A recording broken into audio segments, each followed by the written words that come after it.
Well, yeah, conspiracies exist. Come on, say it with me. Conspiracy. Conspiracy. Conspiracy theorists, I have a complaint. You want to complain? Look at these shoes. I've only had them 3 weeks now. Shut up. It's about this conspiracy you tried to sell me.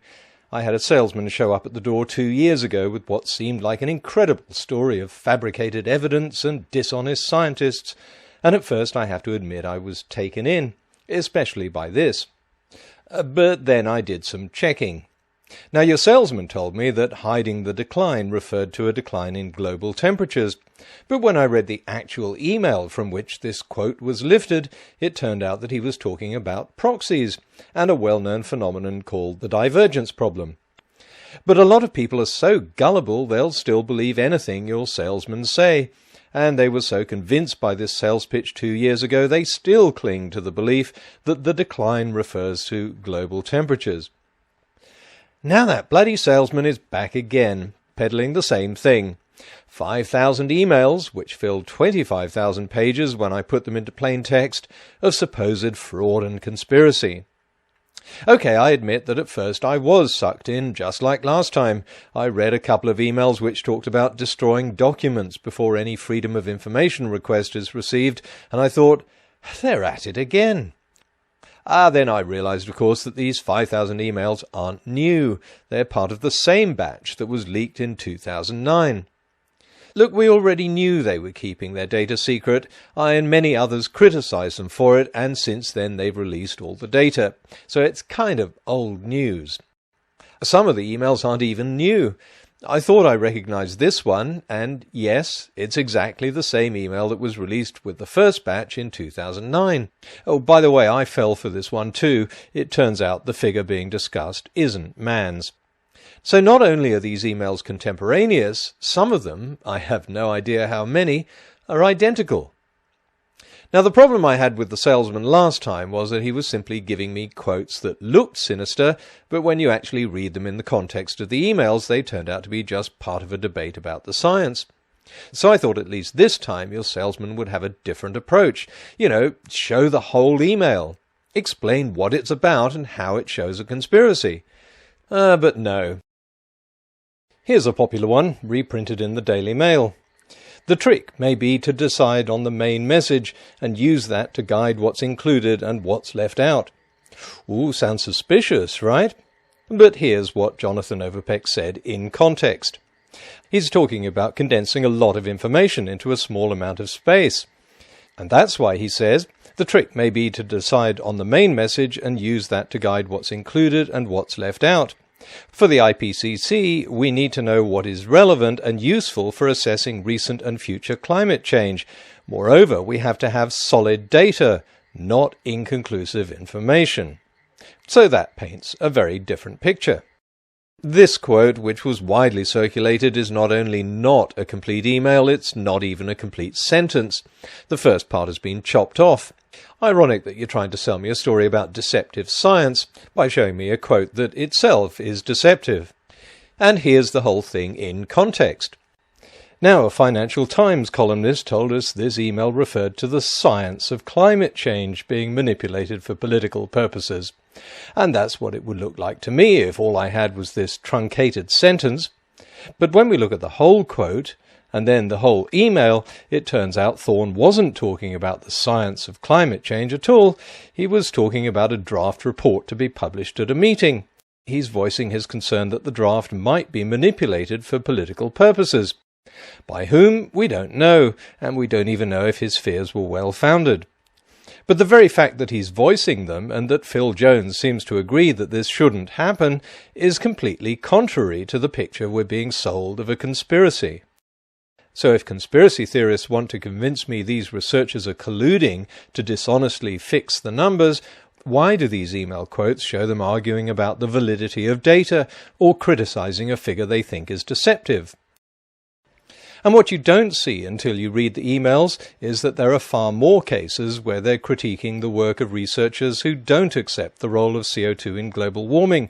Why do we see private emails like this if these alleged conspirators know that their own conclusions are phony and Christie and Douglas's conclusions are correct? It's the same question I had in 2009 when I showed this email, one of many examples of climate researchers arguing against hyping the science. And this email showed up again in this latest batch. Further evidence that a lot of them are simply the same emails. This is Tom Wigley writing to a group of non-scientific academics who were soliciting signatures for a letter pushing for tougher controls on carbon emissions. Scientists have an added responsibility to keep their personal views separate from the science, he writes, and to make it clear to others when they diverge from the objectivity they hopefully adhere to in their scientific research. It isn't, of course, one of the emails being quoted in the blogosphere, because, like so many other emails, it doesn't fit the conspiracy theory. If conspiracy theorists are trying to convince me that there are examples of mistakes, bodgers and bias in climate science, okay, no problem. I was convinced of that long before this anti-science campaign began. Because there are always a few scientists guilty of these sins in any branch of science. But that isn't what we're being sold. This is supposed to be a worldwide conspiracy that's dreamed up an entire scientific theory of CO2 causing warming. I'm sure I'll get the usual comments from conspiracy theorists that I'm being entirely predictable by questioning these quotes. But of course, did you really think I'd just swallow them hook, line and sinker without checking, like some dumb Daily Mail reader? This is why I see these quotes very differently to you.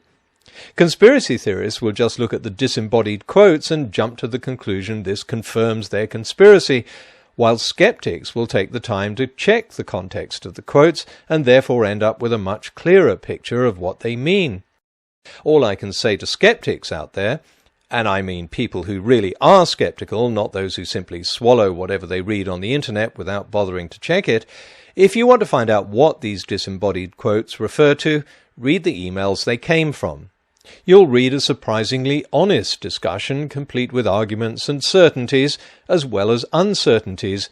Yes, there are uncertainties in climate science, as there are in every field of science. But although conspiracy theorists get very excited when they see a doubt or an uncertainty expressed in the emails, and take this as a sign that these must be secret, no instance has been cited of an uncertainty that hasn't already been openly discussed by these researchers in publicly available scientific journals. So, conspiracy theorists, forgive me my skepticism. I know that in this fast food age of instant gratification, it's not fashionable to check everything and examine the evidence before rushing to judgment. But that's the way I work. I'd rather be the last person to get it right than the first person to get it wrong. Să-ți fac să mănânci. Pentru că când vii tu acasă găsești mâncarea făcută.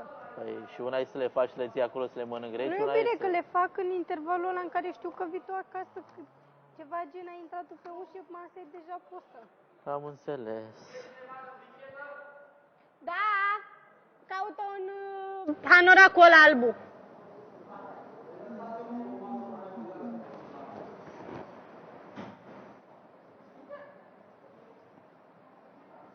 Grupurile astea, cum să zic eu, fanatice, sunt exact cum sunt galeriile alea, știi, la o echipă. Cum e la noi, sudul și nordul. Unii sunt mai fanatici și alții sunt mai pașnici, știi?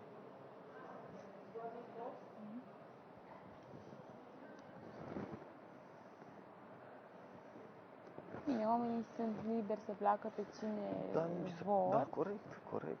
dar nu e cazul să jignească. Să jignească, da, asta da. Că Nu-ți oferă nimeni drept. Nu e perfect. Păi, Poate că, na. Nici noi nu ne dorim să fim așa, dar așa suntem. Ai auzit în ce constau acele jigniri? Poftim? Ai auzit în ce constau acele jigniri? Nu, habar n-am. Mă gândeam că ai aflat. Păi da, știu că înainte urmăream și comentariile de la foștii concurenți și erau făcuți în toate felurile, și porecle, chestii. Dar... Bă, probabil, hai să spun, știi cum trebuie. Atâta timp când nu vine din partea unui susținător adevărat jignirea, nu trebuie să te intereseze. Da, exact. În momentul când vine din partea unui susținător de-al tău, avocat, vrea bine, atunci trebuie să te doară, știi, să te ataci. Dar așa când vine din partea cuiva care nu știi și care nu-l nici cunoști, susținător probabil și de nu ce să te afecteze? Nu are rost să te afecteze, adică egal cu zero, poate să zică orice, dar orice. Dacă era ceva, dacă era să fi greșit eu cu ceva, eu cred că îmi zicea familia. Uite, acolo normal. ai greșit și ești așa și fii mai... Dar și chiar dacă ai știi? greșit ceva, dacă e să greșești, un susținător adevărat trebuie să te susține și să te placă așa cum ești, indiferent că greșești sau nu.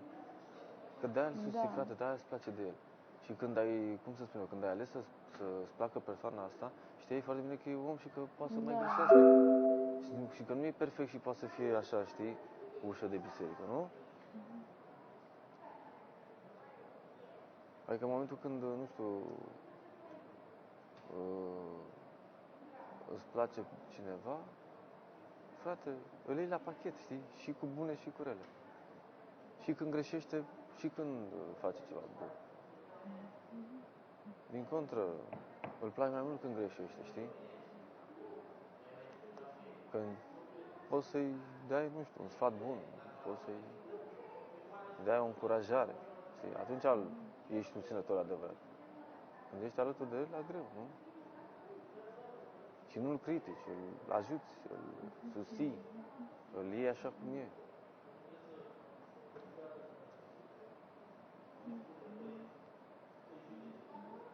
Cum fiecare avem, nu știu, idolizăm o persoană, o vedetă și o placem așa cum e. Da.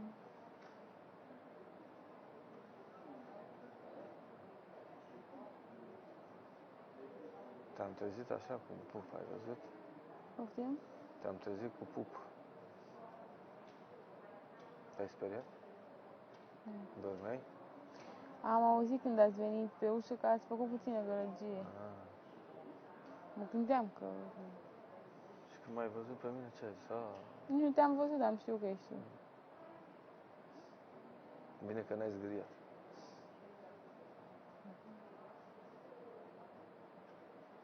Erai cald așa, știi? Și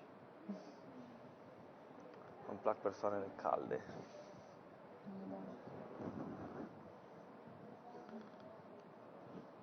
Și ai și felul ăla de dormi așa mai delicat, așa, știi? Așa dormeai și acasă? Mhm. Posibil. Posibil. Nu știu cum dorm, că nu mă văd. Nu te vezi? Bine, o să-ți fac o poză atunci. Am poză când dorm. Ai poză? Un album, nu știi? Ah, alea, da. Poză de album. Da.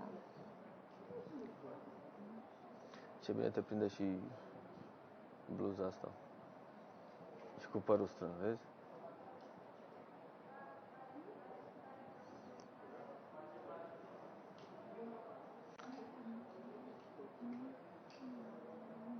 Ce calzi au fost susținătorii astăzi în platou. Toți. Da, deci Toți. chiar a venit la noi să ne ia Toți în au venit, braț, am să ne văzut. pupe, să transmită una alta, dar oricum foarte calzi. Foarte cald, da. Da.